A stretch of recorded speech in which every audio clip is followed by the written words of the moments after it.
So good morning everyone. Thank you so much for tuning in. And in today's video, I'll be reading the chapter 3 only, because Ikigai is a very small book, and I don't want to rush through the chapters and finish this book before 7 days. So sometime you may feel that like, okay, a book is a little bit smaller. Let's read it in one day. So I can read the book Ikigai in one day if I want, but the point is not reading this book in one day. The point is to grasp all the concept that is written there, to understand more and better. So that's why I'm reading this book in 7 days instead of just completing the book in one day. So I'm quite excited that I'll be reading the book chapter 3 today. And so without me talking a lot, let's just read. And Ikigai has a good vibe to it, and the color that you can see on this book, I don't know whether you can see the actual color. If you search the book, you can see the exact color. The color that you see on this book, I'm seeing the same color in through my window right now. So it's really fabulous to read this book in this environment. The yellowish thing that you see is the flashlight. So otherwise the color of the environment is matches this book's color, and it's really a good feeling. So let's go ahead and start reading for today, the chapter 3, which I am quite excited to read.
So here we are talking about logotherapy. So don't run away after hearing such term. So logotherapy is very simple in terms of the Victor Frankl. So if you don't know Victor Frankl, I highly recommend you read the book Man's Search for Meaning. I will put the link on the description of this video, so if you want you can buy the book as if you wish. So Man's Search for Meaning, in Man's Search for Meaning was like a memoir of the Viktor Frankl. So Viktor Frankl was there on the concentration camp during the time of Hitler in the Auschwitz, and he had to face a lot of problems. In the concentration camps, people were like treated like animals. So he had to face all these things that even an animal don't even have to face. So these were kind of the circumstances there were, but still he goes out of this. And there are very nice things that you can understand as well. This may sound tragic, but if you read the whole book you will understand that okay, other than our mind. So let me just clarify it for you. So here is a quote. This quote is mentioned from the Man's Search for Meaning. This is not from the IKIGAI, so they have also quoted. So that is, the quote is, everything can be taken from a man but one thing, the last of the human freedoms, to choose one's attitude in any given set of circumstances, to choose one's own way. So in situation, how we behave is something that is really depends on us. So it's not, nobody can control this. If we want that we will behave in a certain way, we can. So so nobody has this control actually. So that is the only freedom that we always have, that if something goes in our environment, so it totally depends on how we react to it. It's not like that environment was good or bad, it's all about our reaction that make this event good or bad, right? So that was the Man's Search for Meaning. And the logotherapy is like he says that so somebody asked the Viktor Frankl, and he replied that, well, in logotherapy the patient sits up straight and has to listen to things that are on occasion hard to hear, right? So they had to listen to some things that is really hard to hear. He also used to question the patient that why do you not commit suicide, right? Then usually the patient found actually good reasons to not to commit suicide. Then that was the reason they were able to carry on with their life. So that's what actually logotherapy does. So logotherapy gives people or man or a woman to give a reason to live, right? So that was logotherapy was all about. It was like people always need a reason to live, and also so there is a statistics kind of thing. So around 80% believe that human beings needed a reason for living, and around 60% felt that they had someone or something in their lives that is worth dying for, right? So even for a soldier it may be their country to worth dying for. So this is the kind of thing. And maybe for someone, a loved person, beloved person, is also were worth dying for. So it's kind of like this. So yeah, so there was another term called the psychoanalysis as well. So that is also psychoanalysis. So psychoanalysis, what really happens is that patient actually lie down on a couch and tell things that are on occasion hard to say. So it's like a therapy session. Like if you go to some places and you just keep saying whatever you were there in your mind, in the depth of your mind, so you can get a little bit of calmness, I would say. So that is the 10 difference between the psychoanalysis and logotherapy. So let's just understand this.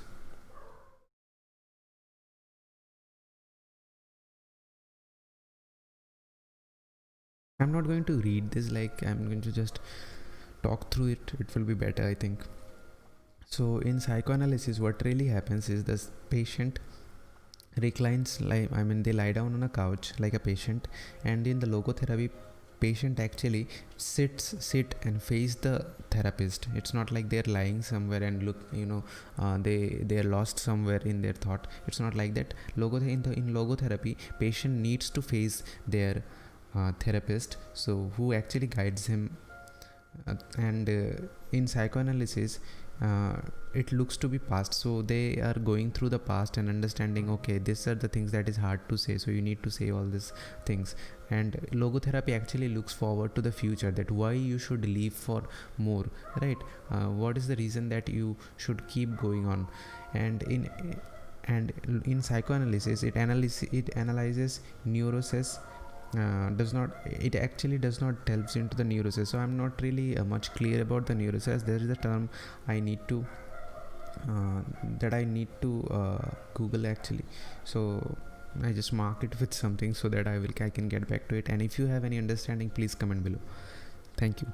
So the psychoanalysis actually drives us towards pleasure, and logotherapy actually includes a spiritual dimension. So it's really spiritual, because the thing is that we find a reason to keep going on, we find a reason to uh, keep living, right? So that is the spiritual dimension. And there is also a mention of neurosis. I really need to search this term. So in psychoanalysis, this analyzes the unconscious origin of conflicts, and it also and in logotherapy, we deal with conflicts when and where they arise. So it's like a spiritual dimension, right? So psychoanalysis is actually restricted to the patient instincts. So whatever patients are feeling, that is the thing that's stopping them. So that's totally up to the patient. But in the logotherapy also deals with the spiritual realities, that why as a human being you are there, right? So and in the psychoanalysis, in psychoanalysis it is fundamentally incompatible with faith, and in logotherapy it is compatible with the faith as well. So you can believe that, okay, this is going to help you. And in psychoanalysis you can reconcile conflicts and satisfy impulses and instincts. So you can satisfy your impulses and instincts, like these are the things that is going to happen. So that is the thing that really happened to the past, and you take decision that, okay, I was suppressing this thing for a quite a long period of time, and that really happened. Whatever happened. So this is the psychoanalysis. And then in logotherapy, actually the patient seeks to help uh, find meaning in his life. So that is the thing, and satisfy his moral principle, right? So let's go ahead and read this. And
So here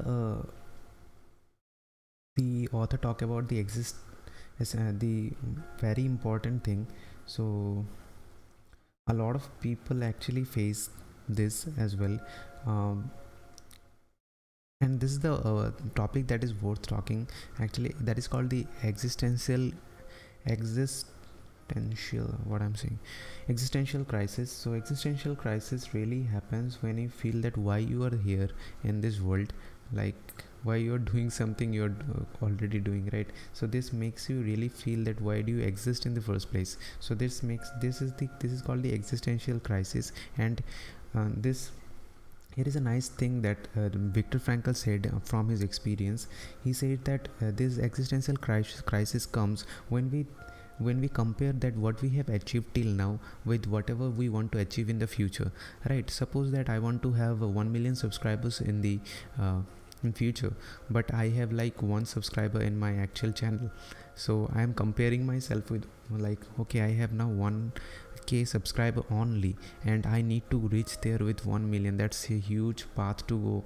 So that's when I feel that who am I then, right? So this actually creates a feeling of existential crisis. So this is really in modern day world, it's a really important thing to talk about, because mental health is really an issue in nowadays, because people have a lot of things to consume. People, the world is actually getting improved, right? So we have all these things that our ancestor didn't have access to, right? Like the internet, the AC, the fan, all these things they didn't have any access to. Yes, they were naturally good with they were nourished in terms of the natural things, but still we are a lot so much privileged, but still we don't have this mental clarity or mental health to actually clarify our thoughts. So we feel sometime that why we exist in the first place. So and here is something called the Sunday neurosis. So Sunday neurosis happens uh, when you feel that, okay, when you are when you are out from your obligations and commitments from your work, like in Sundays people do not have any obligation to work, right? Then they don't feel like waking up at Sundays. They feel that why should I wake up at Sundays? Okay, who am I to wake up at Sunday, right? So some people also feel empty inside. It's not like this Sunday neurosis happens to everyone, but this Sunday neurosis is a real thing that really happens. So uh, here he says that you need to find a solution. All you need to do is find your purpose and a reason to get out of the bed. So that's your ikigai, right? So this is all about the Sunday neurosis. Sunday neurosis is a very simple thing, but it really happens with a lot of professionals who are working very hard for the quiet of in their work weeks, but in the weekend they feel that who they are, right? So that is Sunday neurosis. And yep.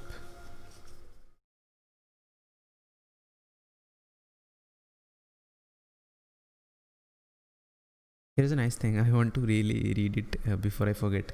So I just want to say that there is this thing written: "We don't create the meaning of our life." Sartre claimed, "We discover it." Okay, so we don't create the meaning of our life. It's not really possible to create any meaning out of the life. We actually need to find it, explore, and discover it, right? So we discover it.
So again, I'm going to recommend you reading the book Man's Search for Meaning whenever you get time. So in Man's Search for Meaning, Viktor Frankl was there in the German concentration camp, and they used to treat like worse than the animal. So animals are treated better, I would say. In the road, animals are treated far better than those prisoners, right? So he said that there is a case study that the all the prisoners who actually can live through this pain and the and all of the problems in the concentration camp, who had something to live for.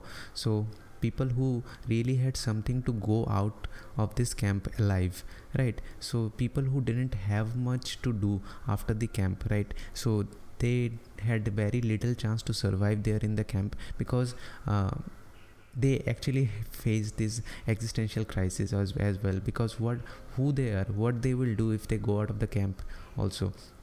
So they needed a purpose to get out of the camp alive. So for the Viktor Frankl, he was the first patient of his logotherapy actually. So he had something called a manuscript, where actually he was writing all his work, documenting all his work. But when he were arrested and taken to the concentration camp, and then his manuscript were destroyed. So that was the reason that he all of his work, like all of his life's work, were destroyed. So he were so much desperate to write this thing again. So that was the reason for him to get out of the camp and write his manuscript again. So when he fell ill with the typhus. So they in the typhus, there were like fever, a lot of fever. So he used to jot down fragments in the paper, so that he don't forget things, right? So this is the kind of pain he needed to go through. Excuse me. And he actually get out of this because he had a purpose to live and go out of this concentration camp alive. So this is the thing.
Here is a nice case study. So there was a North American diplomat who actually went to the Viktor Frankl and says that okay, he need to start a therapy session with him. So then Viktor Frankl asked that why should I start the therapy at the first place. So he said that he hated the job, and he had to actually listen to his father for to actually do this job. So he said that Viktor Frankl said that okay, do one thing, change your job, right? So he keep this thing. So the diplomat actually keep this word very seriously, and then he after 5 years he contacted Viktor Frankl again. He said that okay, I changed the job, now I am really happy that what I do. So in Frankel's view, he says that these cases are not really uh, in these cases, people who are going through these phases can't be called even patient. They are actually search for a new life's purpose. So as soon as the people find this life's purpose, their life takes a different turn. So this is the thing.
So here is a case study of a suicidal murder who actually tried to kill his own son because he was like paralyzed, and there were Viktor Frankl, what he did in the group session, he asked another woman that imagine that you are on the deathbed, and but your child, you have everything, but you don't have any child. So what you will feel? Then the woman said that I will feel empty. I will feel that okay, my life has no meaning. And when the suicidal mother also asked this question, she said that. She said that okay, I can look back peacefully to my life, and she said that I can now see that I did everything for my child, and and he became to be a happier person, and I have done my best. So Viktor Frankl says that she already had meaning in her life, she just needed to show that path actually, that you are already on this. So some people actually have meaning in their life, but it is very hard for us to recognize that there is a meaning in our life. So that's really important that this that we understand that what really happens, what really is happening with us. So yeah, there is another case study. I'm loving this case studies actually. They have small stories, and this can be content for YouTube as well if you want to. Okay.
I'm extremely sorry, guys. There was some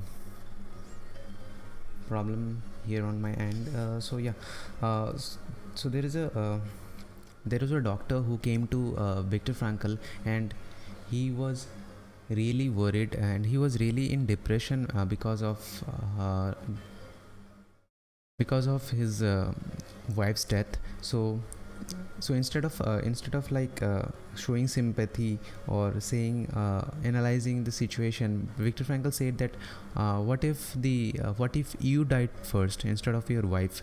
Then the doctor gets horrified. He said that okay, that would have been a terrible situation for his wife. Okay, then he thanked Viktor Frankl and goes out of his room, right? So this is the thing, right? So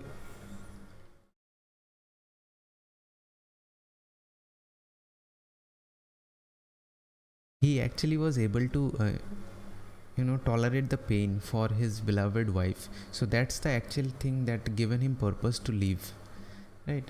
So this is it. And there is something called Morita therapy. I don't know, I forgot totally what is it.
Okay, there was something called the Morita therapy. Morita therapy, the Morita actually had a book as well called the Morita therapy, and Morita therapy actually teaches us to accept our desires, anxieties, fears, and worries, and just like let them go, because anxieties, desires, fears should are always there. So all these people face this at some point. So we just need to accept them that okay, that these things are real, and just leave them. So this is the Morta therapy. I'm just going to disable the flashlight because it's not really necessary now.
So basic principle of Morita therapy, actually the number one thing is that accept your feeling, though that whatever you're feeling. So do not bash yourself for feeling like this. Okay, if you're feeling bad, if you're feeling guilty, don't just bash yourself. Hey, why are you feeling like this? You should not feel like this. So you should not do this to yourself. So just accept your feeling as it is. Don't criticize yourself for feeling something that you should not, right? So just accept that okay, I'm feeling this right now. Okay, I'm feeling guilty, I'm feeling a pleasure, I'm feeling bad. So this is the kind of thing, if you're feeling something and if you don't like the feeling, you just accept it. Okay, it's there, I just accept this thing. Okay, so here is the thing, we don't create our feelings. they simply come to us and we have to accept them. The trick is welcoming them, right? And here is also a nice thing that we can't predict, or so Morita actually compared it with the weather. It's like we can't predict or control them, so it's not really possible. It's like impossible to predict that what you are going to feel next second. I just want to say one thing that you may relate to it. A lot of times we are maybe feeling happy, but suddenly we feel that okay, there is something void, we are not feeling happy. We feel that okay, there is something that in a certain way we are not feeling. So that really happens, so we can't really predict or control them. And here is a nice thing from the Vietnamese monk Thich Nhat Han. I think you should read his books. I'm just keep mentioning books, man. Don't take me otherwise, please. I just just don't read all this book altogether.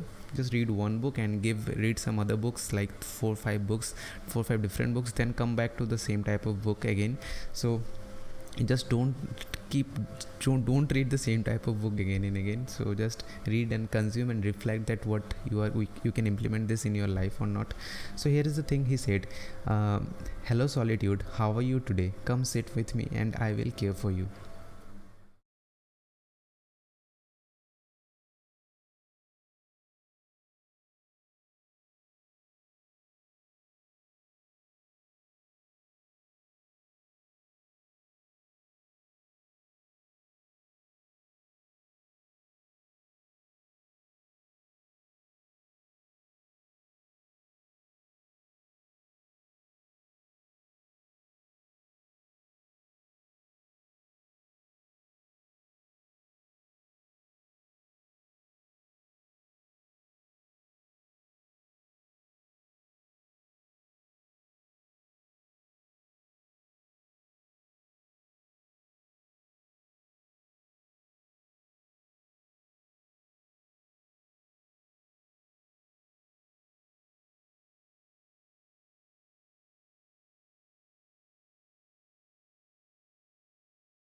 So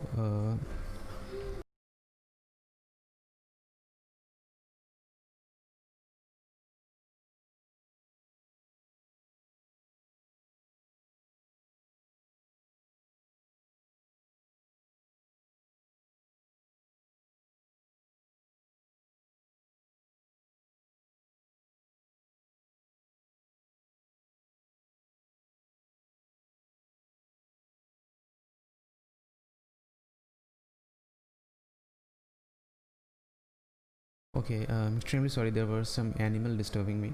So there was this thing, do what you should be doing. Like in Morita therapy, they didn't actually tell their patients that what they need to do. uh, so the therapist mission was to develop the patient character, right? So the therapist actually didn't tell the patient that you need to do this, you don't need to do that. Okay, they didn't tell the patient to like you need to meditate, you need to keep a diary like a therapist does.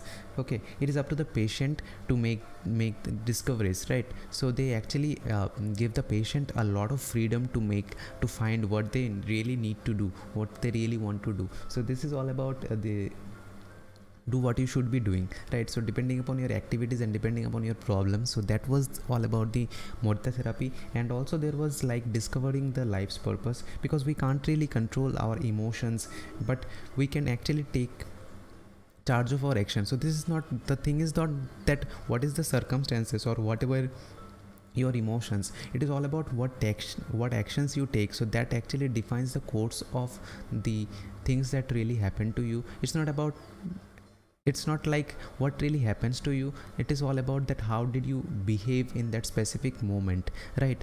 So this your action defines everything. So actually it is all about like take charge of their actions. So but for that you really need a clear purpose. So suppose I have a purpose of reading books. So if a situation comes that don't allow me to read today, I'm going to still, I'm not going to cry there sitting. I'm going to still find a place and still find a different ways to actually read, right? So this is the thing, you need to find a purpose to actually make yourself taking the right action, right? So this is it. And so the mantra that you need to keep in mind is like, what do we need to be doing right now, what action should we be taking? The key to achieving this is having dared to look inside yourself to find your ikigai, right?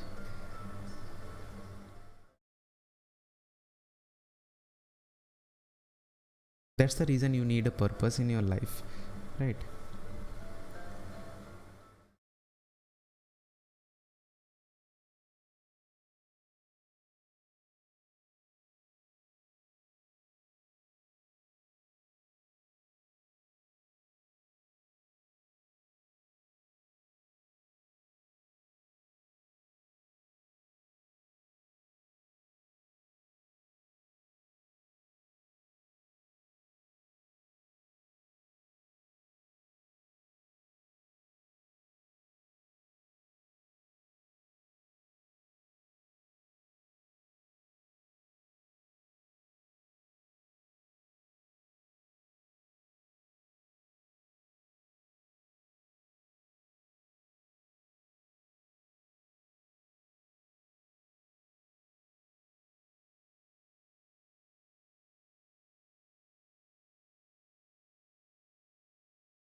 Okay, so mudra therapy actually consists of like 15 to 20 days therapy. So in this therapy what really happens is that the first step is like isolation and the rest. So it really goes through like for 5 to 7 days. The patient were kept in the room. So they really didn't have much to do, they were actually left with their thoughts. So when they are actually gets bored from that, they move to the next level, right? So this is the isolation and rest. You are just you are only left with your thoughts, right? It's really hard for us to stay alone with our thoughts sometimes, because we have this stimuli to always check something. Suppose suppose you're watching a television show, and something interrupted, you just take your phone to check all the notifications that you have. So you are always searching for something to do, right? So this gives you a break, right? You just go for the isolation and rest. Then there is this like light occupational therapy, which also goes for like 5 to 7 days. In this, what really happens is that they were given a diary. They actually taught us how to meditate, how to practice on breathing exercises, and they are given tasks like daily activities like gardening, drawing, painting. So they are, those things are not much physical task, but they were mentally prepared in this stage. This is the light occupational therapy. And also there is another next step is the occupational therapy, which goes for 5 to 7 days. So in this stage, what really happens is that Dr. Morita takes them to a physical journey. So physical journey, like where people actually do stuff like chopping woods, then writing, painting, so make ceramics. This is the kind of thing they do. But in this stage, people can talk to each other. But in those other stages, the stage 1 and stage 2, people were not really allowed to talk to anyone other than their therapist. But in this third stage, people were allowed to talk to others. But with the task at hand, you can't really talk about your life. You can talk about the task that is already there in your hand. And then the fourth step is to returning to the real world, right? The patient then put to the real world and in this, they keep that in mind, that all these things that they learned in the occupational therapy, light occupational therapy, and isolation and rest, all these things they learned. So they were go back to their social life again, to re-enter to the social life. The idea is to actually re-enter as a new person, right? So this is about the Morita therapy. There is something called the Naikan meditation as well. So let's go ahead and understand this. What is it?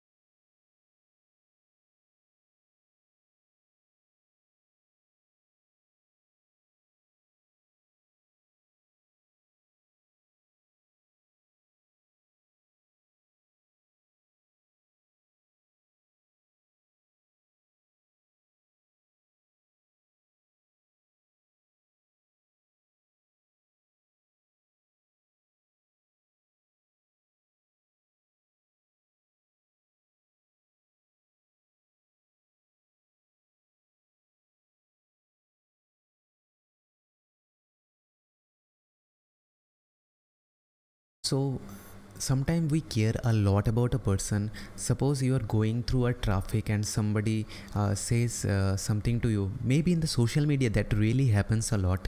If someone tells you that you're not looking good, the post that you have posted is not right, you should not say something like this. Okay, somebody comes from a random profile, comes in and says something to you, and we get offended, right? We keep thinking about that person. Why this person can say things like that to me? Who are they? Why should they tell me? So these are the kind keep going on in our head, right? So this is not really right. What Morita says is that he had some ground rule. So there were like 3 questions that you need to ask about that person. Is like, what have I received from that person? What have I given to this person? And what problems have I caused this person, right? If just answer this 3 question. So actually if you can answer these questions, you will see that we will stop identifying others as a problem actually, and deepen our own sense of responsibility, that okay, this can be maybe a reason for me as well. That's the I have posted this on social media, maybe he don't like it, that's why he commented like this. So these are the things, you take responsibility, you take in charge of your of the things that you did, instead of just blaming others, instead of thinking that he's the problem, instead of thinking she's the problem. So you just take responsibility. And here's a nice thing that I want to quote. Morita said that if you are angry and want to fight, think about it for 3 days before coming to blows. After 3 days, the intense desire to fight will pass on its own. So suppose you are so much angry to fight with someone. He said, wait for 3 days, then go ahead and fight. So the chances are that after 3 days, the the urge to fight will obviously pass on its own.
So here is the nice thing that the author says is that logotherapy and morita therapy is both grounded as a personal and unique experience, and this is the thing that you can practice yourself as well. You don't need a therapist as a therapist. So this is all about like finding your ikigai, so the existential fuel that will keep you going for the life, for the better life, for a happier life, right?